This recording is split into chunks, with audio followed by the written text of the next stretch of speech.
नमस्कार, आप लोगों को स्वागत है हमारे चैनल सूर्य एजुकेशन हेल्डिस में। तो आज की इस वीडियो में हम बात करने वाले हैं बाबा साहेब भीमराव अम्बेडकर बिहार यूनिवर्सिटी के बारे में। इसमें आप लोग को बात करने वाले हैं पैट 2020 का रिजल्ट आप लोग को जो जारी किया गया है। बहुत सारे ऐसे कैंडिडेट हैं, आप लोग को बता दें कि ये वीडियो उन कैंडिडेटों के लिए बना रहे हैं जिनका रिजल्ट जारी किया गया है, जिनका रिजल्ट हुआ है। आप लोग को बता दें कि बहुत सारे ऐसे कैंडिडेट हैं जो पूछ रहे थे, कमेंट कर रहे थे, अब हमारे हिसाब से लगते हैं बहुत परेशान भी हैं कि पूछ रहे थे किस तरह से अब आगे क्या होने वाले हैं, रिजल्ट के बाद क्या होने वाले, पैट रिजल्ट के बाद अब आगे क्या प्रक्रिया होने वाली है, किस तरह से एडमिशन होगी। तो उन्हीं सभी के बारे में बात करने वाले हैं इस वीडियो में। तो इस वीडियो को पूरा देखिएगा तभी आप लोग को समझ में आएगा। अंत तक जब तक नहीं देखिएगा आप लोग को समझ में नहीं आएगा, फिर आप लोग कमेंट करके पूछिएगा कि नहीं समझ में आया फिर कुछ और। जब तक पूरा वीडियो देखिए उसके बाद आप लोग कमेंट कीजिएगा, आप लोगों को पूरी डिटेल में इस वीडियो में हम समझाएंगे। तो साथ ही आप लोग जानते हैं इस चैनल पर पहली बार आए हैं तो इस चैनल को सब्सक्राइब कर दीजिएगा और नीचे डिस्क्रिप्शन में टेलीग्राम चैनल का लिंक है, जाकर ज्वाइन कर लीजिए। तो चलिए हम आगे बताते हैं। दोस्तों, जैसा कि आप लोग यहाँ देख सकते हैं, आप लोगों को एक पेपर का कटिंग दिख रहा होगा। सबसे पहले आप लोग को बता दें, इसी पेपर के माध्यम से आप लोग हम इस वीडियो को समझाने वाले हैं। जितने भी सवाल हैं आपके रिजल्ट आने के बाद आप लोगों के मन में जितने भी सवाल उठ रहे हैं, इन सभी को आप लोगों को समझाने वाले हैं। तो प्लीज़ वीडियो में लास्ट तक बने रहिएगा। तो चलिए हम आगे बताते हैं। दोस्तों, जैसा कि आप लोग सबसे पहले यहाँ देख सकते हैं, यहाँ पर दिया गया है बिहार विश्वविद्यालय की ओर से बुधवार को जारी किए गए पैट 2020 परिणाम के बाद मेधा सूची तैयार करने में पीजी के अंकों की सबसे अहम भूमिका होगी। सबसे पहले आप लोग बता दें कि जो कैंडिडेट पूछ रहे थे कि अब इसके बाद क्या होगा, सबसे पहले आप लोग बता दें कि आप लोगों को मेरिट लिस्ट जारी की जाएगी। जितने भी कैंडिडेट पास आउट हुए हैं पीजी में, उन सभी का मेरिट लिस्ट जारी की जाएगी।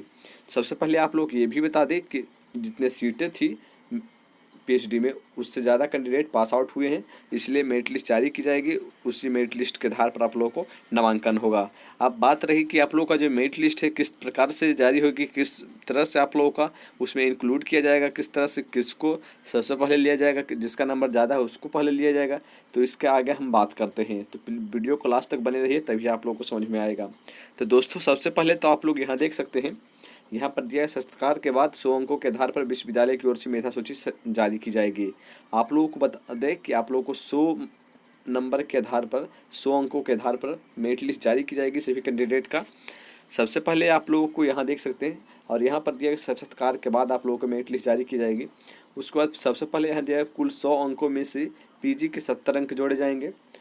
ध्यान दीजिएगा, पीजी के 70 अंक जोड़े जाएंगे, साक्षात्कार के 20 अंक जोड़े जाएंगे और जेआरएफ के लिए 10 अंक निर्धारित है।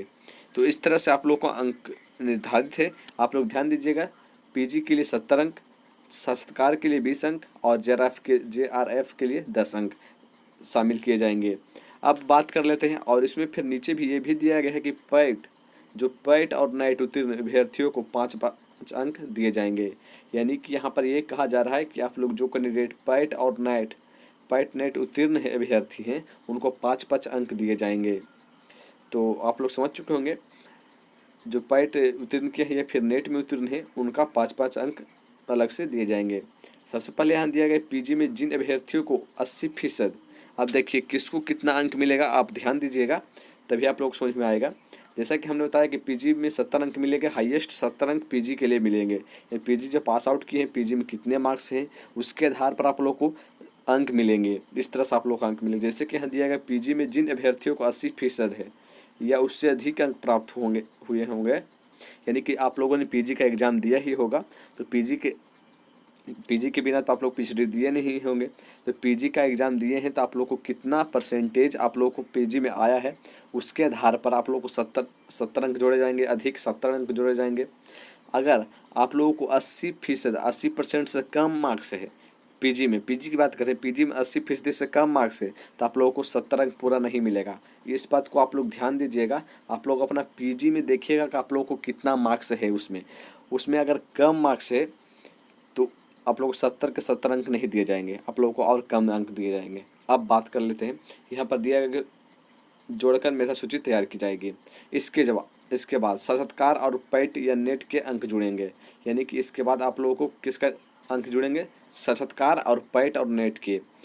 उसके बाद फिर यहाँ दिया गया है साक्षात्कार का आप लोग जानते हैं कि आप लोग को 20 अंक जुड़ेंगे, वहीं पैट और नेट जो उत्तीर्ण होंगे उनके 5 अंक अलग से जुड़ेंगे।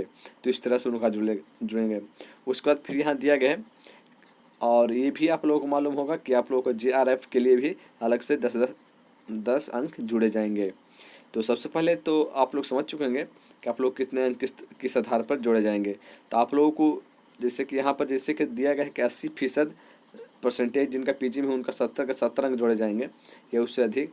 उसी तरह से आप लोगों का साक्षात्कार में के आधार पर, आपके साक्षात्कार के आधार पर, अलग अलग कैंडिडेट का अलग अलग साक्षात्कार है, उसके आधार पर आप लोगों को 20 अंक, हाईएस्ट अंक है 20 अंक उस, और किसी का 18, किसी को 15, इस तरह से आप लोग संस्कार के आधार पर जोड़े जाएंगे, JRF के आधार पर जोड़े जाएंगे। आपके पैट और नेट का जो रिजल्ट जारी किया गया है उसके आधार पर आप लोग का जो 5 अंक दिया जा रहा है उसके आधार पर भी वहाँ पर आप लोगों को जोड़ा जाएगा। यानी कि आप लोग कितना परसेंटेज है, कितने संस्कार में क्या रैंकिंग है, इन सभी चीज़ों को देखकर आप लोग को अंक जोड़ा जाएगा। वही बात कर लेते हैं इसकी वैधता के बारे में। आप लोगों ने पैट 2020 की एग्ज़ाम दिया है और आप लोग बता दें कि बहुत सारे ऐसे कैंडिडेट का जिनका नामांकन नहीं हो सकेगा क्योंकि सीटों की संख्या कम है और जो पैट में उत्तीर्ण कैंडिडेट हुए हैं वो ज़्यादा हो गए हैं। तो उनके लिए बता दें कि आप लोग घबराइएगा नहीं। अगर आप लोग पैट में उत्तीर्ण हुए हैं 2020 में, तो यहाँ दिया गया 3 सत्र तक वैध रहेगी पैट 2020 की उत्तीर्णता। यानी इस वर्ष आप लोग की एडमिशन नहीं हो पाती है तो आप लोग इसी पास आउट पर आप लोग अगले वर्ष एडमिशन ले सकते हैं। यहाँ पर दिया गया है पैट 2020 में उत्तीर्ण अभ्यर्थियों को बेहतर अगले 3 सत्र तक होगी। ऐसे में जिन अभ्यर्थियों का इस सत्र में चयन नहीं होता है वे अगली 3 पैट में सीटों के आधार पर अपनी दावेदारी प्रस्तुत कर सकेंगे।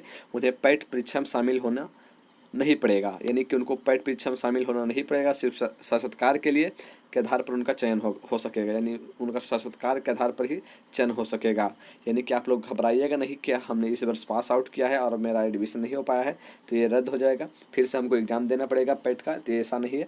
आप लोग बता दें कि आप लोगों को 3 साल तक वैध रहेगी। अगले साल अगले साल एडमिशन नहीं हो पाती है किसी वजह से, अगर आप लोगों का मार्क्स कम हो जाता है जुड़ने के बाद तो आप लोगों को नहीं हो पाता है एडमिशन, तो अगले साल आप दावेदारी मतलब दे सकते हैं एडमिशन के लिए। आप लोगों को सिर्फ साक्षात्कार होंगे। उसके बाद फिर दिया गया पैट में कई विषयों में सीट से 10 गुना अभ्यर्थी हुए हैं उत्तीर्ण।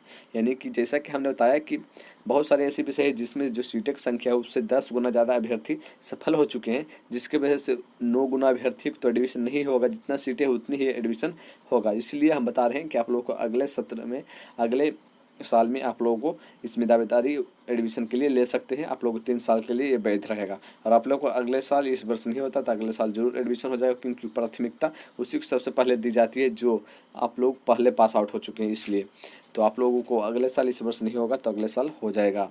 और आप लोग समझ चुके हैं किस आधार पर होने वाली है। आप लोगों को अंक के बता दें किस तरह से आप लोग को अंक जुड़ने वाले हैं। उसी के आधार पर आप लोगों का जो मेरिट लिस्ट जारी की जाएगी और एडमिशन प्रक्रिया होगी। तो आप लोग समझ चुके होंगे। साथ ही इससे रिलेटेड और जो भी जानकारी चाहिए तो और कोई कन्फ्यूजन है तो आप लोग कमेंट कर सकते हैं। तो चलिए मिलते हैं नेक्स्ट वीडियो में, तब तक के लिए जय हिंद जय भारत।